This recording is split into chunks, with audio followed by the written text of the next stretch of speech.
Especialmente para você, meu amigo, você, minha amiga, estamos iniciando o Diálogo Espírita desta semana. E nós iniciamos falando de duas situações envolvendo aspectos fundamentais da vida do ser humano aqui na Terra, que são justamente a vida e a morte. Vamos ver o que Oscar Veiga nos traz a respeito deste contraste. E o Espiritismo responde a Mariana Valim, que vai nos esclarecer sobre a possibilidade ou não de, ao mesmo tempo, especialmente a partir de uma certa idade, podermos conciliar a valorização, o amor à vida, o planejamento de futuro, ainda nesta encarnação, com a necessidade de desprendimento das coisas materiais. E fechando o nosso programa, nós temos o Reflexões de A a Z, enfatizando no alfabeto a letra S. Temos lá, portanto, sombras, sagrado e sociedade. O Diálogo Espírita está no ar.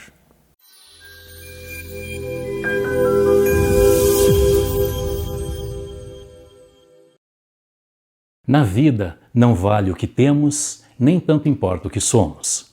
Vale o que realizamos com aquilo que possuímos. E, acima de tudo, importa o que fazemos de nós.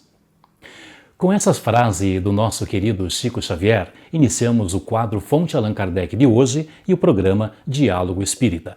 E o assunto que será por nós abordado é sobre a vida e a morte. Você já parou e se perguntou quais eram seus pensamentos, expectativas, dúvidas, esperanças antes da sua atual reencarnação, antes do seu nascimento? Questões culturais, familiar, financeira, amigos. Será que tudo sairia como planejado? Afinal, todos temos uma programação. Seja ela pensada por projetistas do plano espiritual com a nossa participação ou não ainda, uma encarnação compulsória. Mas todos, sem exceção, temos um projeto de vida, que deveremos cumprir durante a nossa atual existência terrena. Mas então, quais são as certezas que temos hoje depois que nascemos? Depois do primeiro eco causado pelo nosso choro? Uma só, a de que um dia iremos morrer. Nosso espírito retornará ao plano espiritual. E o restante? Bom, o restante são apenas possibilidades que aumentam ou diminuem de acordo com o rumo que damos à nossa vida. Erros, acertos, encontros, desencontros. E mesmo com a certeza de que um dia a morte virá bater à nossa porta, esquecemos de nos preparar para esse derradeiro momento. Esquecemos de viver a vida como ela deve ser vivida, de cuidar do corpo e do espírito. Nos entregamos aos excessos, acreditamos que a vida é festa, que não temos compromissos nem conosco nem com os outros, de que o mundo gira à nossa volta. Aí, quando a morte nos dá as boas-vindas, vem o desespero. Nada fiz enquanto em vida, e agora o que me resta? Só a misericórdia de Deus em me conceder uma nova oportunidade, que talvez não será em breve e nem tão fácil assim como a atual. Fácil, você pode se perguntar. Cada um tem o seu problema em particular, fato. São questões pessoais que precisam ser trabalhadas e que causam desalento, desconforto, etc. Mas a maioria de nós passamos a vida inteira reclamando das nossas dores, problemas, dificuldades. Acreditamos que os nossos problemas são sempre maiores que os dos outros, de que Deus não é justo conosco, de que não merecemos e que estamos passando o que estamos passando. Mas será? Será que tudo isso não são oportunidades que temos para reparar débitos contraídos em existências anteriores? Será que as nossas escolhas, experiências em vidas passadas foram as melhores? E o que estou fazendo hoje para que eu não colha tempestades após a morte do corpo? Quais são as minhas atitudes, as minhas escolhas? Estou fazendo algo por mim e pelos outros? Deus está contente comigo? Estou cumprindo o meu programa de vida nessa existência? Fica a dica. Cada um faça o seu exame de consciência. E se for necessário reprumar a vida, que façamos enquanto ainda temos tempo. Viver a vida é uma oportunidade de crescermos em ambos os planos, material e espiritual.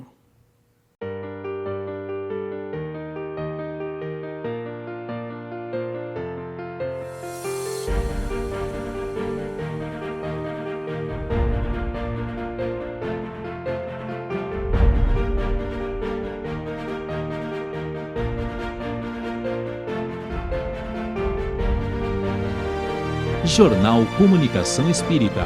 Assine e recomende. A Associação de Divulgadores do Espiritismo do Paraná precisa de você para manter no ar este programa. Faça contato pelo e-mail adepr@adepr.org.br ou pelo WhatsApp 41 98 777 2201 e obtenha mais detalhes. Além de doações avulsas, você pode colaborar veiculando anúncios publicitários como forma de apoio cultural. Divulgue o seu produto ou serviço para toda a região metropolitana de Curitiba, com alcance nacional, pelo nosso canal no YouTube.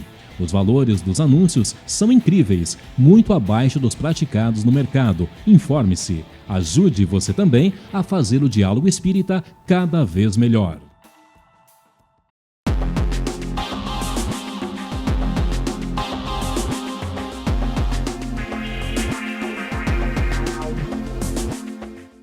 Olá, amigos! Hoje no quadro O Espiritismo Responde, nós temos a seguinte pergunta. Dizem que, em qualquer idade, devemos sempre ter motivação na vida, fazer planos para o futuro. Como podemos conciliar essa necessidade com o desprendimento das coisas materiais, transferir bens, etc., que o Espiritismo recomenda como preparação para a morte? É uma boa pergunta, né? Como que nós vamos nos preparar para morrer se nós temos que fazer planos para o futuro? Então nós vamos começar falando do livro da codificação espírita feito por Allan Kardec, que é O Céu e o Inferno, no capítulo 2, em que ele vai falar sobre o temor da morte. Ele vai falar que o espírita não tem medo da morte. Mas isso não quer dizer que todo espírita quer morrer. Que todo espírita não se preocupa em estudar, em trabalhar, em aprender e evoluir. Então existe aí uma dicotomia entre o que está ali escrito com a compreensão das pessoas. Quando nós dizemos que nós temos que fazer planos para o futuro, nós temos que nos precaver, sim. Nós temos que trabalhar, nós temos que nos preocupar com a nossa segurança, com moradia, com a nossa saúde. Nós temos que ter o bem-estar, nós temos que ter momentos de lazer, além do trabalho, né? Então nós temos que descansar, mas que a vida não se resume só nos bens materiais. Nós também temos que nos preparar para o futuro, cuidando da nossa espiritualidade e desenvolver em nós as nossas virtudes, os nossos talentos, procurarmos nos conhecer cada vez mais e nesse autoconhecimento e modificando o nosso comportamento diante da vida. Então, preparar para o futuro não é só trabalhar, ganhar dinheiro e adquirir bens. É necessário?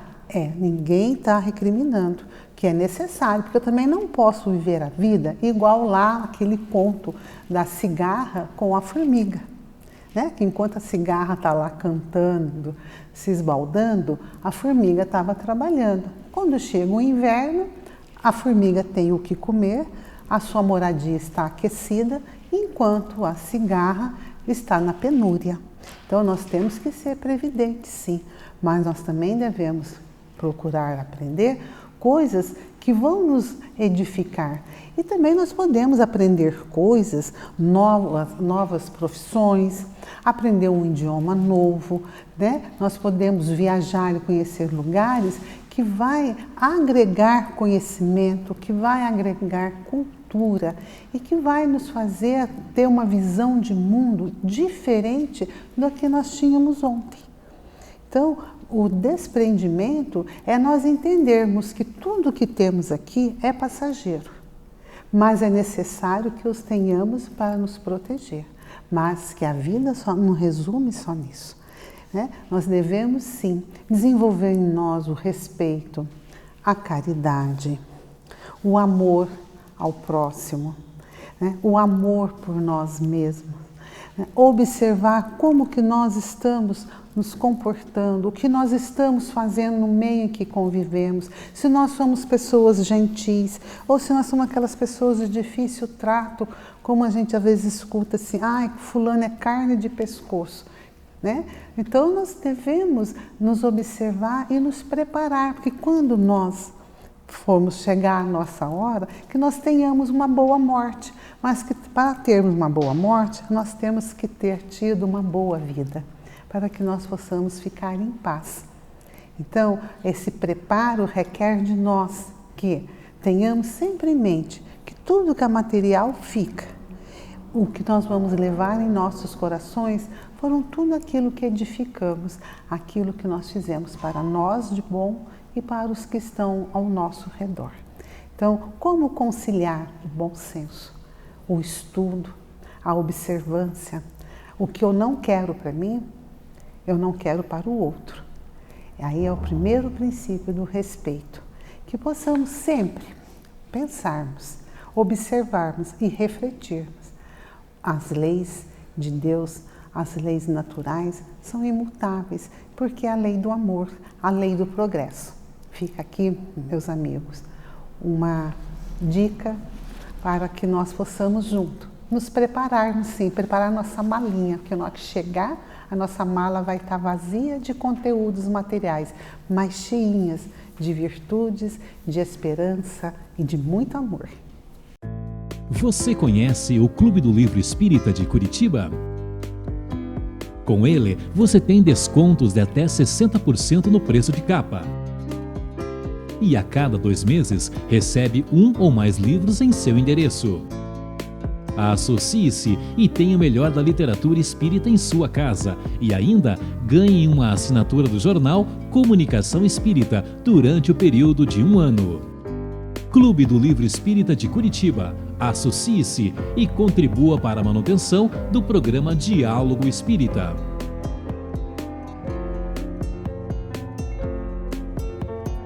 Visite nosso canal no YouTube e confira nosso acervo de programas, debates, entrevistas, o diálogo aberto na visão espírita.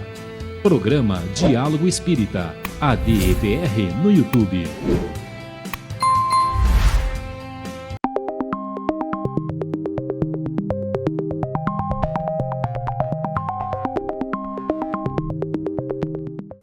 Prezados amigos, nossas reflexões de hoje, como anunciei há pouco, nós vamos falar com palavras iniciadas pela letra S.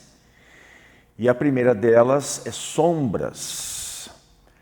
A Andréia vai falar um pouquinho, não sei se ela vai levar pelas sombras da alma, pelas sombras do umbral, não sei, mas a palavra é toda sua. Ok.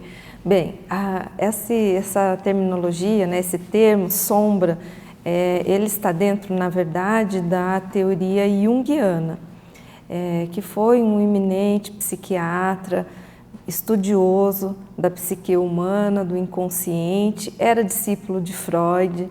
Aí depois, no andar da carruagem, eles foram caminhando por caminhos diferentes, embora contemporâneos, né? E cada um desenvolveu a sua teoria. O Freud ficou com a teoria psicanalítica e o Jung ficou com a teoria analítica. Na teoria junguiana, a sombra representa no inconsciente todo aquele lado mais obscuro que nós temos, que são as nossas, em termos de espiritismo, já sabemos, são as nossas falhas morais. Quando nós temos egoísmo, ambição em desmedida, orgulho, dificuldades de todo tipo, né? Então, quando nós reprimimos esse conteúdo, ao invés de olhar para ele, na teoria junguiana, isso se chama de sombra. Então, todos nós, segundo a teoria, temos os chamados complexos. Um complexo bastante conhecido, por exemplo, é o complexo da inferioridade, né? Quando nós nos sentimos inferiores, nós naturalmente nos comparamos com o outro e muitas vezes reprimimos um conteúdo no inconsciente para não ter que lidar com esse conteúdo. Então, tudo que fica na sombra, não aparenta, não aparece. Temos as nossas máscaras e aquilo que a gente esconde dentro da gente. O Jung entendeu isso como sombra. Na vida prática, nós sabemos que a sombra, ela está ligada a essa parte que nós ignoramos. Muitas vezes temos dificuldades de assumir para nós mesmos aqueles erros morais. Então, nós tendemos a não olhar para dentro de nós, não reconhecer esses erros e aí projetar muitas vezes esse erro no outro. Esse termo projeção é de Freud, mas Jung usa também. Então, quando projetamos é porque nós estamos, por exemplo, me incomoda naquela pessoa que ela é muito brava, que ela é muito irritada. A irritação está mais em mim do que naquela pessoa. Pode ser que esteja nela, mas o meu lado, a minha parte obscura, a minha parte que eu não quero reconhecer, que eu não quero olhar, que está na sombra, me faz não lidar com esse conteúdo. Então, eu projeto aquele conteúdo no outro.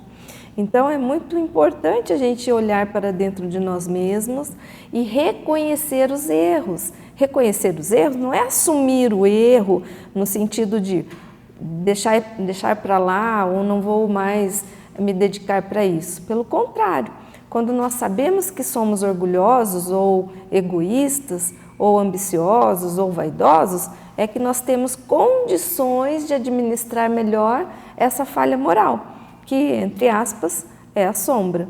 No Espiritismo, a Joana de Ângeles, que é o espírito benfeitor que auxilia, né, e conduz o médium Divaldo Franco, que tem inúmeros livros publicados sobre a psique humana, a psicologia profunda, falando sobre a teoria junguiana. Ela traz muito desse elemento da sombra. E nós precisamos olhar para isso. Então, o chamado para nós na vida prática é: precisamos adentrar nesse conteúdo da nossa própria sombra, das nossas falhas morais, das nossas dificuldades, para sermos melhores como pessoas, para não criticarmos o outro, julgarmos o outro ou não conseguir lidar com as nossas próprias dificuldades. E aí vai, né? Poderíamos falar muito tempo mais, né? Vocês querem me ajudar com esse tema? A gente vai ter que passar já para o segundo item, mas só para complementar aí, quando a gente fala bem pensado nesse raciocínio junguiano aí do trabalho de autoiluminação, né? Que é justamente tentar dissipar essas trevas, essas sombras que a gente carrega dentro de nós, são as nossas deficiências, nossas fraquezas, nossos defeitos, que precisam ser combatidos e que se faz através do autoconhecimento, né? Sem isso, sem esse olhar frio para dentro de nós, sem essa análise profunda, a gente vai, como se disse, né? Vai ficar oculto e a gente, que é a nossa tendência, né? De enxergar os defeitos dos outros e não os nossos. Isso a gente já conversou bastante sobre isso aí. Bem, o segundo item de hoje nós vamos falar sobre sagrado. Inicialmente, pesquisa de dicionário, coisa simples, qualquer um pode fazer, né? Mas eu apanhei lá. Então, o que seria sagrado? O que é o sagrado? Dizem os dicionaristas que sagrado é o inviolável, o que não se deve denegrir, que é merecedor de respeito e veneração, abençoado, santificado, ungido. E tem os antônimos, né? Aquilo que contraria, o oposto: profano, ímpio, blasfemador, descrente e renegador, aquele que renega valores, os símbolos, etc, etc. A gente poderia perguntar, né, Rose e Andréia, o que é sagrado, então? A Bíblia, fala assim, Bíblia Sagrada. O Alcorão, a Torá, que é o livro principal dos judeus, né? O livro dos Espíritos, quem sabe? Um crucifixo, um templo. Então, o que eu vejo particularmente, né? Que isso nada é sagrado, porque isso é matéria, é pedra, gesso, madeira, metais de diversos tipos. O que existe de sagrado aí é o sentimento que está por trás desses símbolos, desses locais, né? Então, por uma questão de fraternidade, por uma questão de respeito mesmo, nós não devemos tripudiar em cima dos valores que, às vezes, uma outra crença atribui a certo objeto. Então, nós podemos não concordar dentro da doutrina espírita. Por exemplo, se você entrar dentro do centro espírita, dificilmente você vai ver alguma imagem. Pode ter até uma figura discreta de Jesus, eventualmente de Bezerra de Menezes, e só. A gente não cultua, mas nem por isso nós vamos sair pisoteando, e às vezes literalmente. Nós lembramos aí que alguns anos atrás, aqui no Brasil, um pastor, diante das câmeras da televisão, quebrou uma imagem da Senhora Aparecida. Isso magoou os milhões de católicos que nós temos aqui, né? Outras situações, recentemente em Curitiba, um vereador entrou numa igreja, interrompeu uma missa, numa manifestação política. Está errado, tem que respeitar, não é assim. Em 2015, um jornal francês foi incendiado, né? 12 pessoas morreram, porque o jornal satírico fez uma sátira de Maomé e ofendeu os muçulmanos. Então, esse tipo de coisa que deveria ser evitado, né? Aí apela-se a todo aquele debate em torno de liberdade de expressão. Isso aí é complicado, realmente é polêmico, a nosso ver, a gente tem que ter um pouco mais de respeito.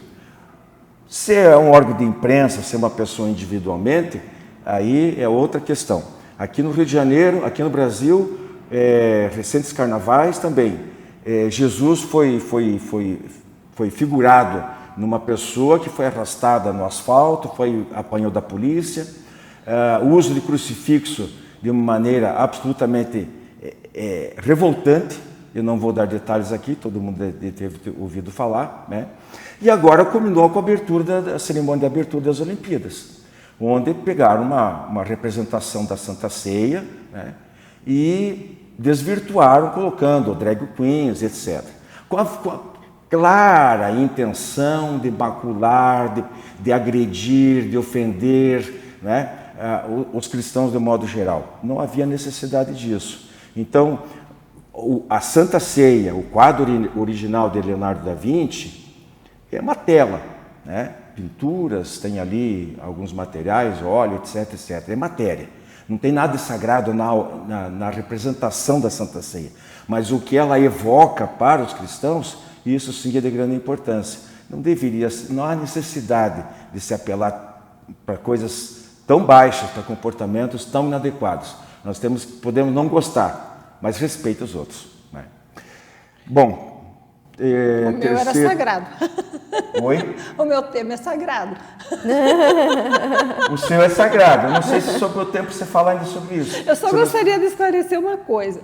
O fato de nós acharmos que às vezes uma paródia é inadequada não significa desrespeito àqueles que têm uma sexualidade diferente da nossa ou outras formas de manifestações culturais, né? Sagrado é o respeito ao diferente, ao ser humano, a dignidade dele por si só, independentemente das escolhas que ele faça.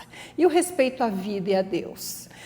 O Espiritismo, trazendo a racionalidade, trata o espírito, o mundo espiritual, como criaturas e formas de existência iguais a nossas. E ensina o respeito a todas as formas de expressão culturais, aconselhando que sempre elas se atenham, né, também ao respeito às crenças alheias. Porque o detalhe, né, Rosa, é que o pessoal daí procurou fazer um reparo, dizendo que era inspirado numa outra pintura da Santa Ceia, de um pintor holandês posterior a Da Vinci.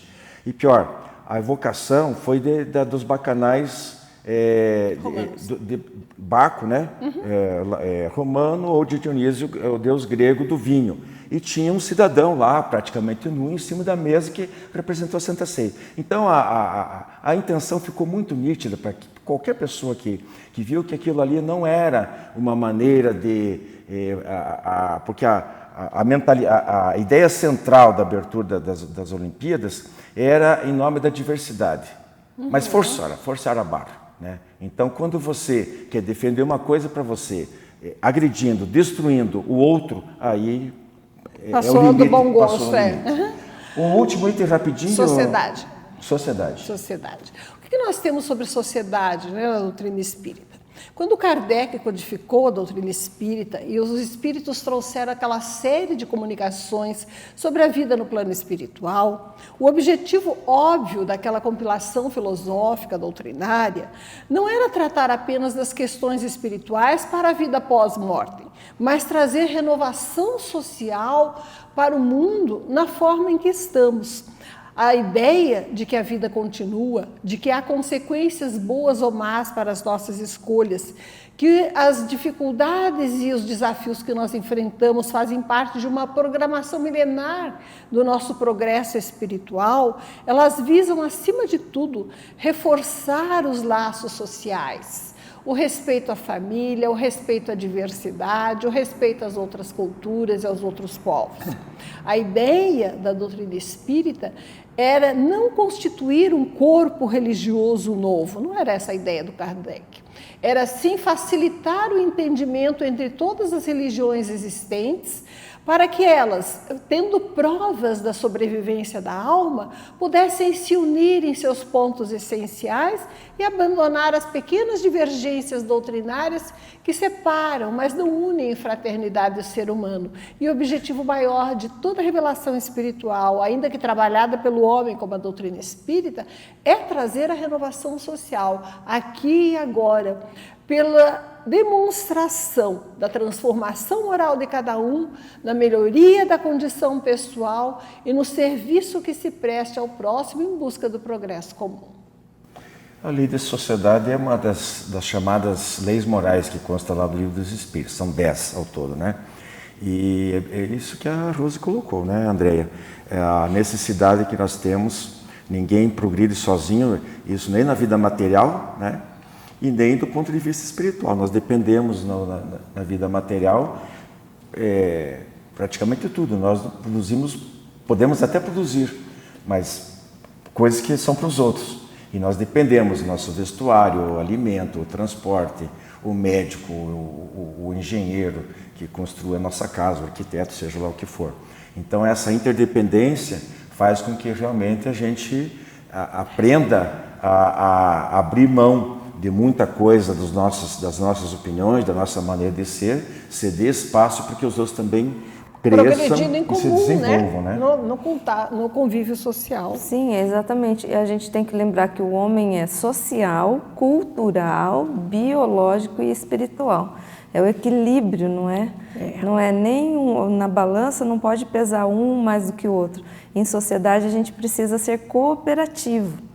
Não podemos subjugar o outro. E quando nós entendemos isso é que a gente sai do mundo de provas e expiações para o mundo regenerado. Quando realmente formos cooperativos. E formarmos uma grande família, né? A ideia é expandir esse conceito que nós temos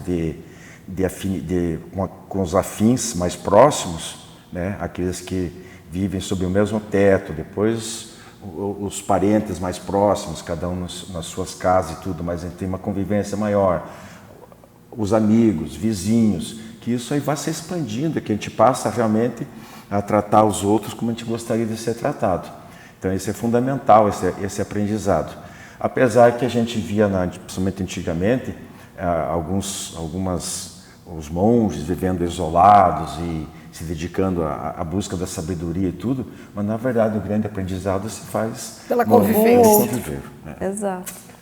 Meus amigos, ficamos por aqui.